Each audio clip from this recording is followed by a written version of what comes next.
નમસ્તે મિત્રો, આજે આપણે બનાવીશું કોબીનો ટેસ્ટી એવો સંભારો, એ પણ ખાસ મસાલા સાથે, જેથી સ્વાદ ડબલ થઈ જશે. તો વિડીયો ગમે તો લાઈક કરજો અને ચેનલને સબસ્ક્રાઇબ કરવાનું ભૂલતા નહીં.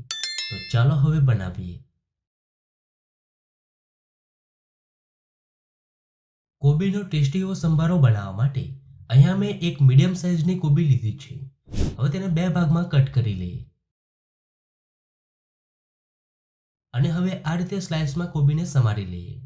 તમે જેટલી ક્વોન્ટિટીમાં બનાવવાના હોય એટલા પ્રમાણમાં કોબી લઈ લેવાનું. તો અહીંયા મેં કોબીને આ રીતે લાંબી અને મોટી સમારી લીધી છે. હવે આપણે ટેસ્ટી એવો સંભારો બનાવી લઈએ.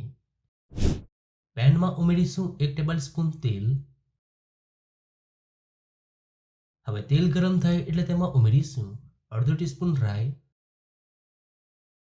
હવે રાઈ ફૂટવા લાગે એટલે તેમાં ઉમેરીશું 2 લાંબા અને પાતળા સમારેલા મરચાં, 2 ટીસ્પૂન ઝીણું સમારેલું લીલું લસણ, અડધો ટીસ્પૂન હળદર અને 1/4 ટીસ્પૂન પાઉંભાજી મસાલો.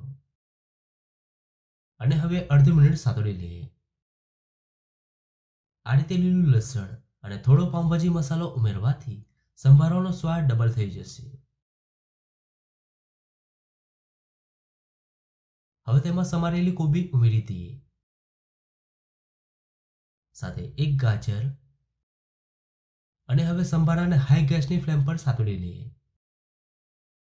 આ રીતે સાતળવાથી શાકભાજીમાંથી પાણી છૂટું પડશે નહીં, જેથી આપણો સંભારો એકદમ ક્રન્ચી અને સ્વાદિષ્ટ બનશે.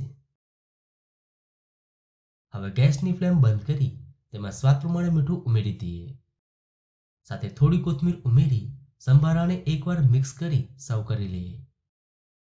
આ રીતે લાસ્ટમાં મીઠું ઉમેરવાથી શાકભાજીમાંથી પાણી છૂટું પડશે નહીં. તો એકદમ ક્રન્ચી અને ટેસ્ટી કોબીનો સંભારો તૈયાર છે. ખૂબ જ સરસ સંભારો બન્યો છે. તો તમને આ સંભારાની રેસીપી કેવી લાગી? જો રેસીપી ગમી હોય તો વિડીયોને લાઈક અને શેર કરજો.